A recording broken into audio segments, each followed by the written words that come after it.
Hi, I am Shaniqua Levin, Director of Every Child Matters on Long Island, where we serve as a bridge between community members and the advocacy community, so that way together we can enhance the voice for children. As part of our on the campaign trail, we have been meeting with candidates running for New York State Senate as well as candidates running for U.S. Congress. And today we have here with us Congressional Candidate Gregory. So thank you for making out today to meet us and to talk to us about children's issues. Because as you're aware, you guys don't often get that much of an opportunity to speak about children's issues and a variety of children's issues, meaning like child poverty, child health and safety, and if you do get to speak about them, a lot of times around K through 12, but what about early childhood education and things like that makes up the whole child. So we thank you for giving us the opportunity today to be able to speak with you about those things. Great. Well, thank you for the opportunity to be here and to speak to you about the issues that are important to our children and the Every Child Matters organization. We've worked together in the past throughout the years, and it's always a pleasure to work with you and to help advocate for the issues that are so important and critical to our children here on Long Island. Thank you. And also with us, we have Betty Castillo, who is also a member of the candidates district. You're currently in office, so I'm just gonna keep referring to you as candidates. If you hear me stump up, it's because my brain wants to say that. So this is Betty Castillo. She is from the Empowerment Collaborative of Long Island, Inc. And you just want to tell us a little bit about yourself and what your organization does? Sure. So again, my name is Betty Castillo. I'm an advocate. I usually do a lot of work around juvenile justice work. Currently, we work in the jails and also in the courts with juveniles and young adolescents who have hit the criminal justice system. We are a trauma-focused agency. We work with healing the traumas, usually psychological traumas from the abuse that they've endured throughout their lifetime, which has led them to where they are now. So we try to create the awareness and also get to the point where we can help others understand how to help these kids not only change their mindset, but change their lives. Well, thank you for also joining us today to be able to share your voice and for those that you represent. And at any point you have any questions to ask, just let us know. So we're going to start off by just giving our congressional candidate a few moments just to tell us a little bit about himself and his platform. Well, thank you. I am Suffolk County Legislator Dwayne Gregory. I'm also the presiding officer of the Suffolk County Legislature. I've been in the legislature for 8 years. I'm an Army veteran and have a long record of bipartisan accomplishments and working to improve the conditions for our young people in Long Island. I'm just a middle-class kid that grew up in Central Islip, and my father was a mechanic. My mother was a health nurse that worked for New York State. And education is something that is very important to me because I understand the power that education provides, particularly for our low-income communities and those who are seeking upward mobility. But it goes beyond that because there's so many challenges that our young people are facing, not only here in Long Island, but throughout the country that have to be addressed, that aren't being sufficiently addressed. And I hope to address that when I go to Congress. I have a platform that I call the Middle Class Bill of Rights. I'm stealing that title from Bill Clinton in his days, but I have expanded. But I won't go into the whole platform, but parts of it talk about how we're going to make education more affordable for our young people by reducing student loan interest rates. How do we make, improve the conditions for working families, whether it's equal pay for women who, head of households or one of the breadwinners in the household. They want to improve the economic situations for their families. Increasing tax credits for those who have to pay child care expenses. I mean, there are a lot of things that can be done to improve the conditions for our children because a lot of our children, unfortunately, people think of Long Island as the Southamptons and wealthy areas, but there are a lot of areas that people are struggling, to meet their day-to-day needs, and then we have to fight for them as well, and that's what I hope to do in Congress. All right. Well, thank you. Thank you for sharing. We're going to now just beginning with a series of questions. We'll give him about 2 minutes to answer. Some questions, may require a little bit more time, or we may have like a part B to the question. So our first question is around early childhood education. 90% of a child's brain is developed by the age of 5. If elected, what will you propose to invest in children ages 0 to 3 years old? No, I think, early childhood education is something I'm very supportive of. I've seen the statistics, and the earlier you can get a child into an educational environment, I think you reduce the likelihood that they rely in social services or involvement in the criminal justice system, and increase the likelihood of going into college by like 60% or even more. So, we have to encourage that. We have to give education opportunities for people who are, and encourage them and nurture them and nurture their educational development at an early age, because those statistics benefit the larger community. And I certainly stand behind that, and I will be supporting that in any way that I can. Okay. Now, when you say we have to give educational opportunities to those that need it, could you just explain a little bit more about that? Well, something that, if you ask me, one of the issues that I'm very passionate about is education. And because I see the power that education can provide. I mean, it doesn't, unfortunately, the way our system is I don't want to say structured, but what we see when we look at the statistics, the quality of education very much depends on the zip code that you live in. And to me, that's a travesty. We're America. We every child should have access to a quality education, whether you're rich, poor, middle income, or otherwise. And that's something that I'm going to fight for. So, low-income children, all children should have access to early childhood education. Not because it shouldn't be dependent upon if you can afford it or not. It should be something that's available to you, because, again, the statistics show that your likelihood to go to college is increased. You're not gonna be relying on a minimum wage job or a low wage job or public assistance. So it benefits the community at large to have children earlier in the educational environment. Any follow-up for that at all? Okay. All right, I might be jumping around. Okay. So let's go say. We'll say that for later. 40% of Americans say that they are able to take some kind of paid maternity or paternity leave, according to a 2014 White House report.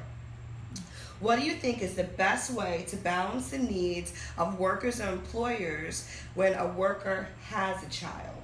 Well, part of I referenced my middle class bill of rights. Part of the plank of my platform is paid family sick leave. I support it at the state level this year.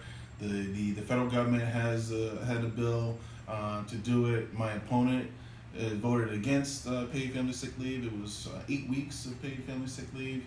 I certainly support it. When you see people who are working and they want to, take time off to take care of a family member, but their job is at risk, or they're concerned about their job being at risk, I think that's not the values that we want to promote. We want to promote family values, and in order to do that, you have to encourage people to take care of their family when they can, and you do that by providing them the security of paid family sick leave.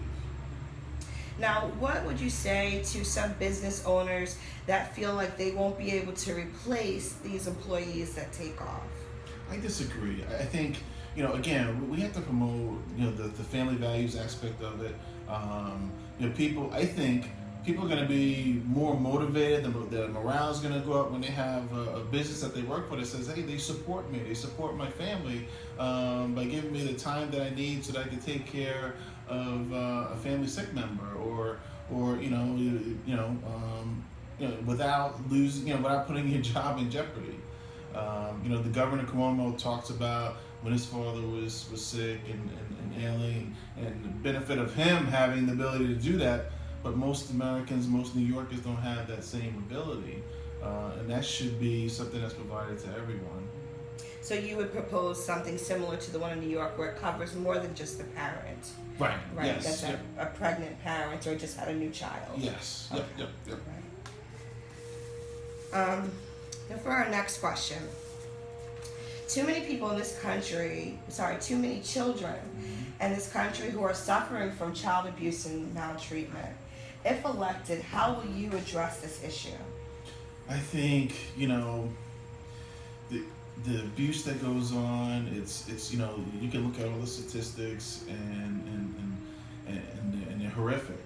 But the sad part of it is the statistics probably don't even tell the full story because there's so much that goes underreported.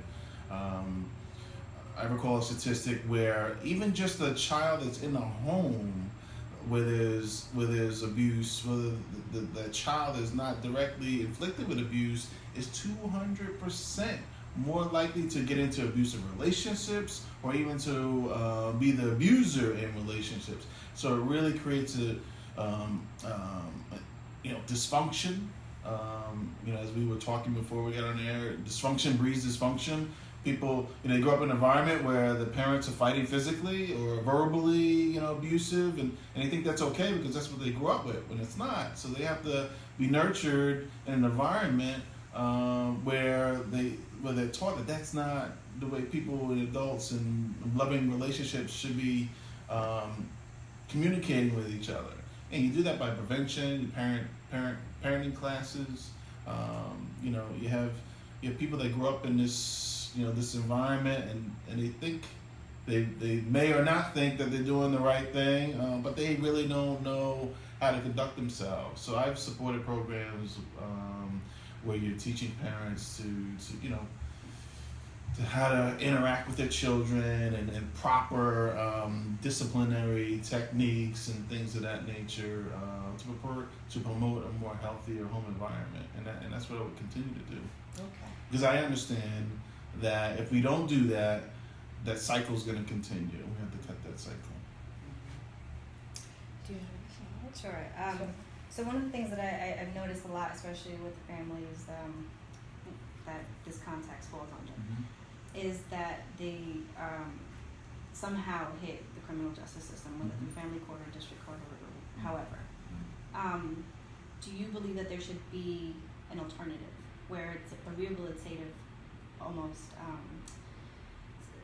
view on things that is more familial, meaning they really are going to focus more on the family as opposed to like a punishment, instead of punishing them, are we looking to rehabilitate them? Because that's one of the things that I see a lot is that so much money goes into the court systems and the jails and everything else, but not enough for rehabilitative services. Yes, absolutely, yes. Myself and some others have worked with Judge Camacho because we saw that there were 18 to 24-year-olds that were coming before his court that and a lot of just good kids. They made a wrong decision because of their home environment. Maybe they wound up doing some of the wrong things.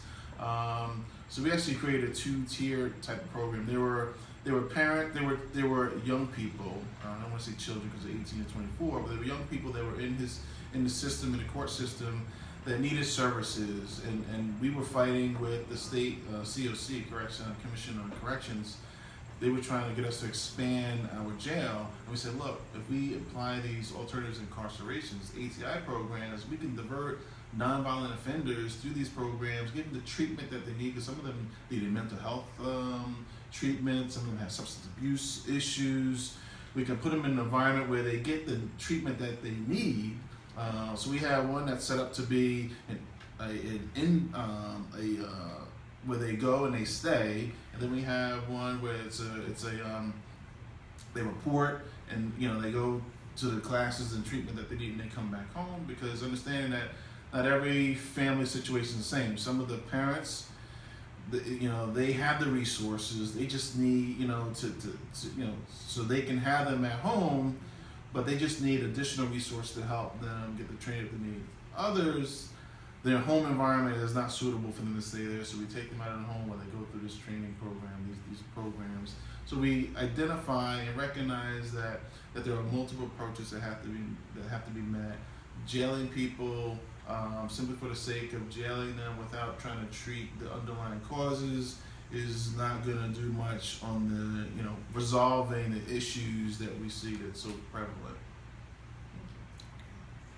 Thank you.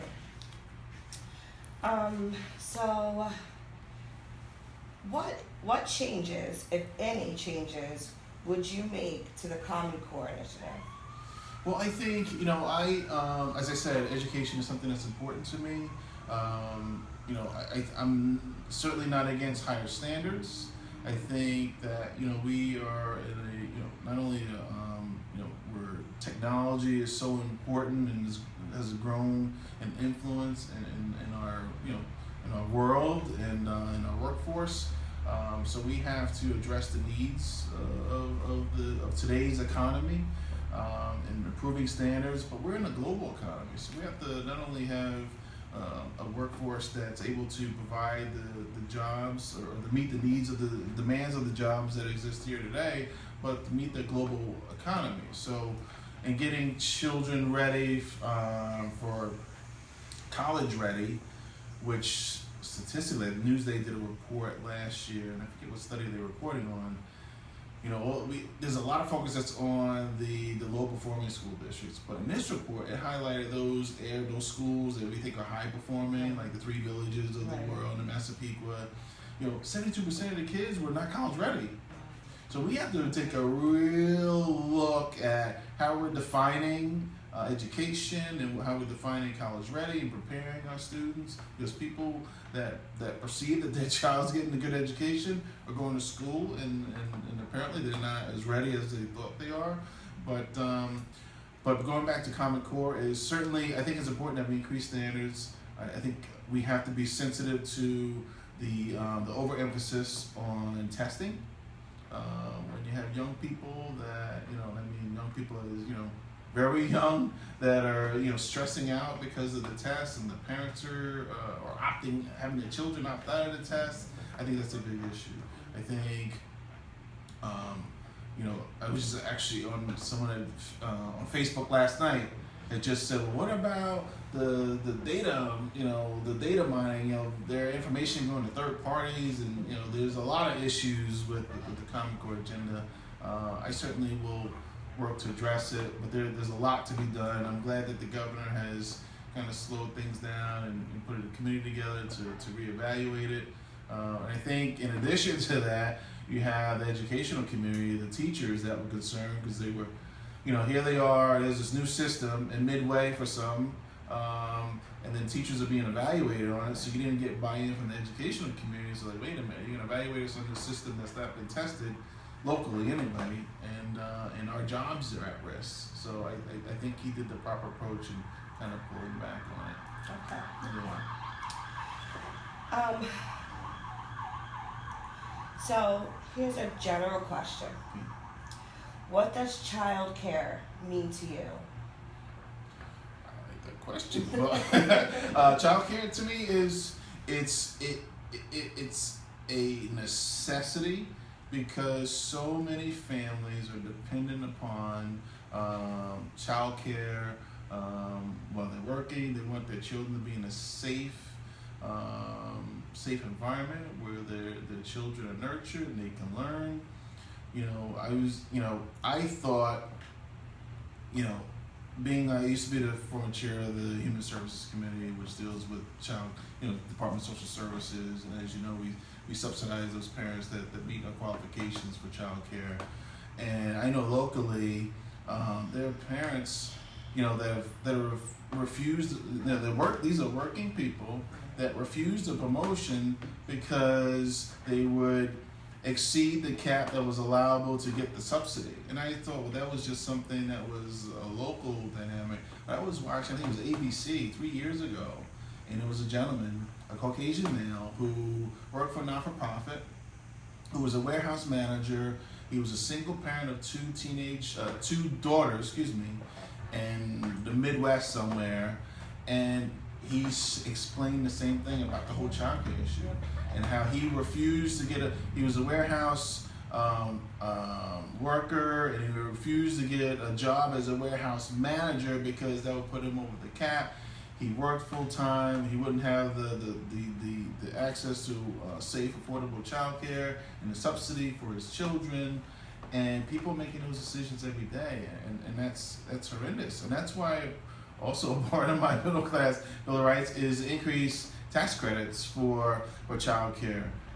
Because there was a woman that I met. She has two beautiful young children. She's paying $14 a month in child care. And we want to encourage people to work. Yes. And we don't want to, but because we're obviously encouraging them to work, we don't want to have them be almost forced to put their children in unsafe and unregistered childcare. I think that would, that's not what we should be about. We should be trying to put our children in a safe, nurturing environment, and I think that's what the program does. And unfortunately, there's a huge misconception about the child care subsidies that the Department of Social Services provides. Anytime the article comes up, you see, if you look on Newsday, there's all these insidious comments that are made, and people think that they're getting a subsidy for not working and all this stuff. There's a huge misconception. These are working people that just simply need need help paying that $1,400 daycare, childcare bill, and I think it's a worthy investment.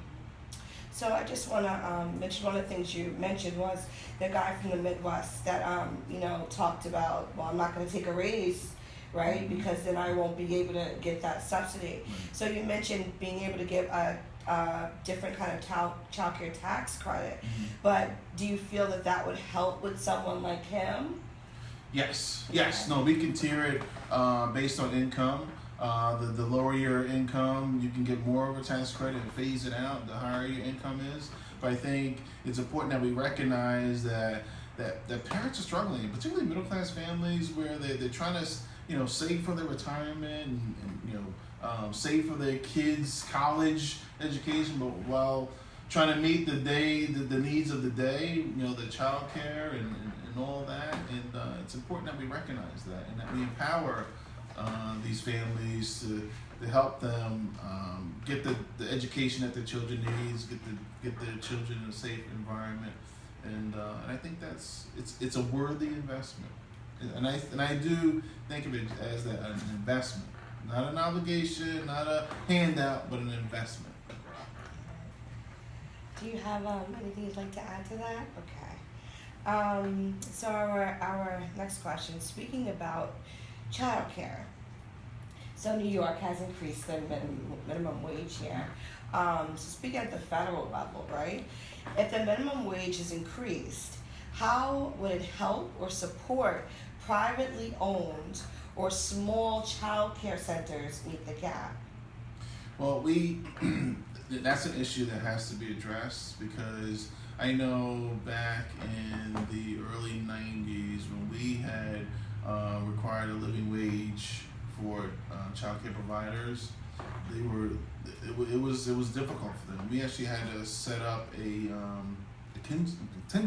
contingency fund for the workers, and which caused an issue because the child care providers were not able to meet the demands of this requirement. Some of them, anyway. So federally, we have to look at that. A lot of these child care providers, their margins of profit are very thin, particularly if they're getting subsidized, children in their centers. So that's an issue that has to be addressed. I'm not sure that it's been addressed adequately, if at all, yet. But it's certainly, I think it's going to become an issue that certainly has to be addressed, because you don't want the opposite effect of where centers start to close down because they can't meet the demands of it. So. Right. What have you done, either personally or professionally, to improve the lives of children? Oh boy. Well, the county, I'm proud to be able to fund various programs for our youth. And because I understand, the impact that has, whether it's, youth programs and at the North Emeryville UNEO, youth organization, or the YNH, or Family Life Center now. These programs are critical to our young people, particularly in communities where there are at-risk youth. You want to have them in an environment where it's a safe environment after school or even before school, where they're not subject to gang violence and things of that nature. So I've provided funding for various programs during my tenure as a legislator, and we'll look to increase that. And that's an investment as well. We don't want kids, being a latchkey kid when I grew up was very different. And depending on the community you live in, there are different challenges, and we have to understand that and appreciate that. And I think we have to develop programs based on that fact. Thank you. And what makes you the best candidate for kids?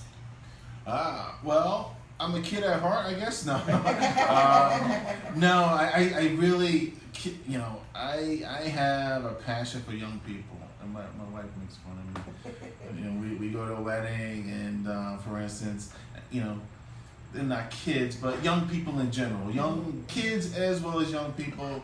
I go to a wedding, and I just get excited for young people and the future that they have, and how their lives are going to turn out, but it starts from the beginning. And you see a young child, and I go to schools often to read to them, and I just pray that these young people, that they are able to achieve all that they aspire to, and that no doors in their mind or in reality are shut to them.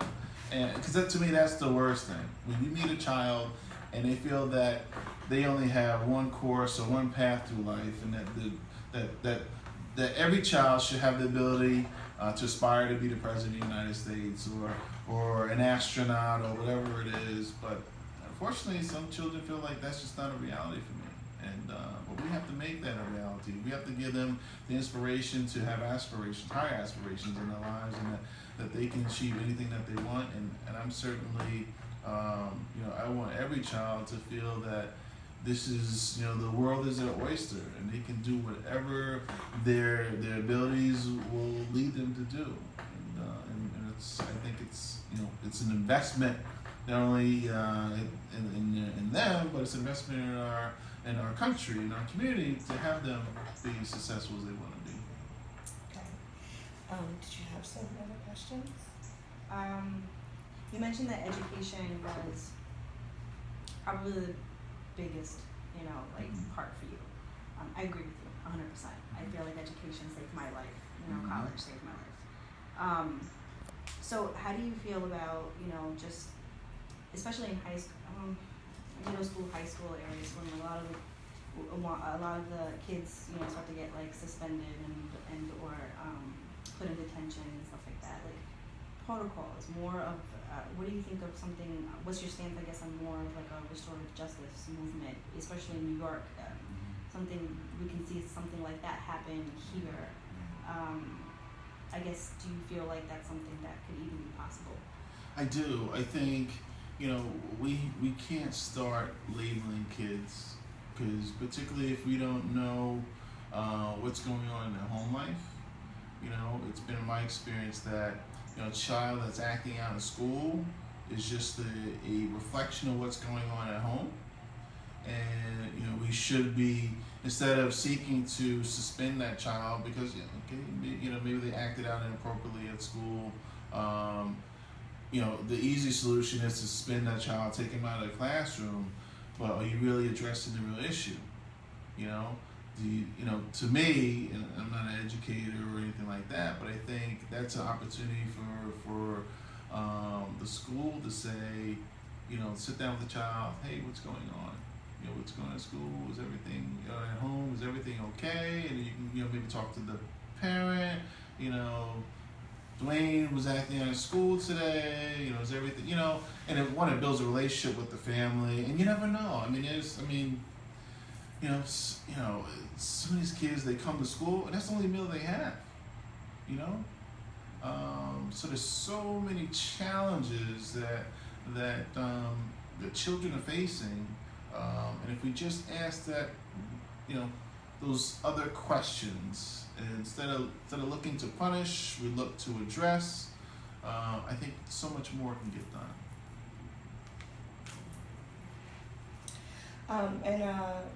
If elected into office, are there anything in particular around children's issues that you are going to either look to support or create any kind of legislation?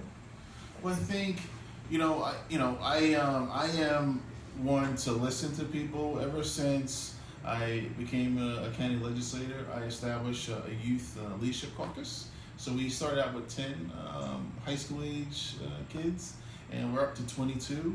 And they meet throughout the school year.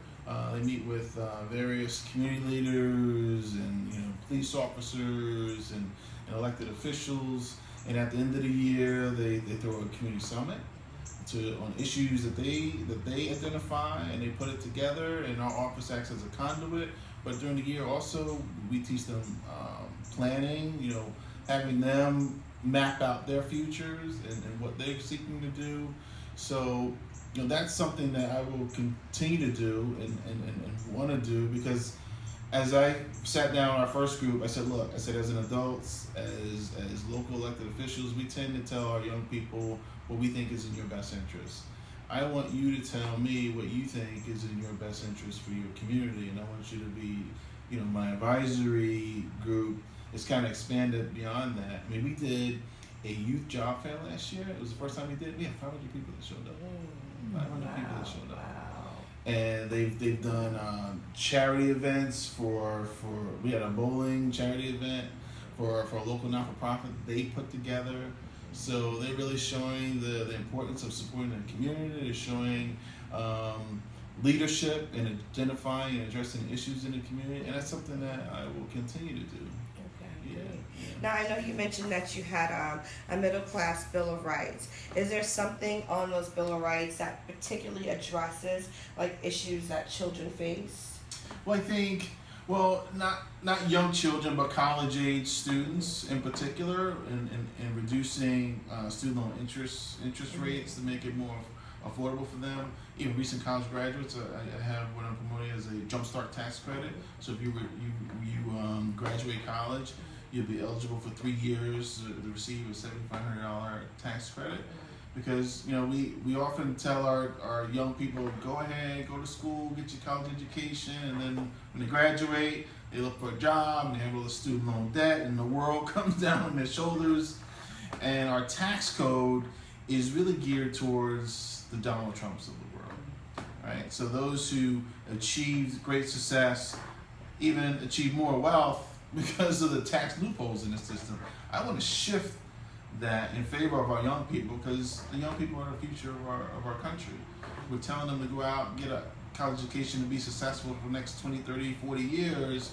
But yet they're starting out with all these debt and obligations. We want to help them reduce that and get them a jump start in life. And after the 3 years, maybe they'll have a promotion or they'll have a pay raise. They're more stable and they're able to go on and live productive lives. But really encouraging people to get an education and again, an investment in our young people's future, who's going to improve the conditions for our country. But certainly for our young people, putting money towards early childhood education is important. Will that be something that you seek to look to support? Yes. Yep. Around Yep. so it's like we mentioned before, those 0 to 3 years, Yep. where 90% of a child's brain is developed by age 5. Yep. But yet they are the least invested in age group. Right. And we definitely need champions in office for that age group as well. Yep. As other age groups. Yeah, and restoring cuts to the SNAP program that might allow to happen. I mean, having children, that are hungry, cutting funding for children that are hungry in this country, again, shouldn't be reflective of who we are. Something I don't talk about much, but I served in the military, and when I was in the military, my family qualified for WIC. Mm-hmm. So here I am working more than a full-time job. And my family's on the way. I had 2 young kids. Right. That to me is a disgrace. And so I understand, what the challenges and the frustrations that the federal policy and the demands that our young families go through, and not only just young families, but families that go through, and that there should be no child in America that goes hungry. And I'm certainly going to fight to make sure that we can eliminate child hunger in this country. Okay. Well, thank you for answering our questions. Please, just take a moment to just do your closing, let everyone know any other final thoughts you want to share with our Facebook viewers. Great. Well, thank you again for the opportunity, and for those of you watching, again, my name is Dwayne Gregory, Suffolk County Legislator Dwayne Gregory. I'm a candidate for the 2nd Congressional District, and I want to go to Washington to be a part of the solution, not part of the problem and all the dysfunction that we see down there, who are not addressing the issues of our middle class families, and certainly the issues of our young people and our children that are, unfortunately, too many of them are starving or hungry, and their needs are not being met. They're not being educated. Access to quality education is non-existent for most of our young people, and that's something that has to be addressed, not only for those communities that are suffering, but for all of our country, because it's an issue that is critical to the prosperity of our country, and we should be seeking to educate our young people in a home that is free of violence, where the children are being fed, and and that's something that I feel passionate about, and I'm going to hopefully work with you more on to address. Again, thank you for taking the time out. We did give you these questions without you knowing what they were going to be. I was upset that I didn't get my Trump script, but that's all right. So I thank you for being brave and committing to that with us. And also thank you, Fetty, who again is from the Empowerment Collaborative of Long Island Incorporated, who recently just celebrated their year-old anniversary. Fetty is also a graduate of the Parent Leadership Initiative of Long Island. If you don't know about the Parent Leadership Initiative of Long Island, you better check it out. It's an awesome program. She's an advocate for Every Child Matters and a member of the Legislators District. So again, this video will stay up for about an hour just to give you all a chance to share it and to just take some notes to see again if you need to hear other things that the candidate said about certain issues. Then we're going to take it down just to give the opponent his chance to have a meeting with us as well and get these questions firsthand. And then we'll be compiling all of our videos and putting them up in about 2 weeks. And then hopefully you can all make an educated vote and cast the best vote for the person that's going to be the best candidate for children. Again, I know you don't always get an opportunity to speak about children's issues outside of education, so definitely I encourage you to go ahead and put it out there, because not enough people are being a champion for all children's issues, especially when it comes to 0 to 5, and we just need to know where the lawmakers stand on these issues, so that way our voters can become informed voters. So again, Shaniqua Levin, Director of Every Child Matters on Long Island. Keep following us as we will continue on this campaign trail.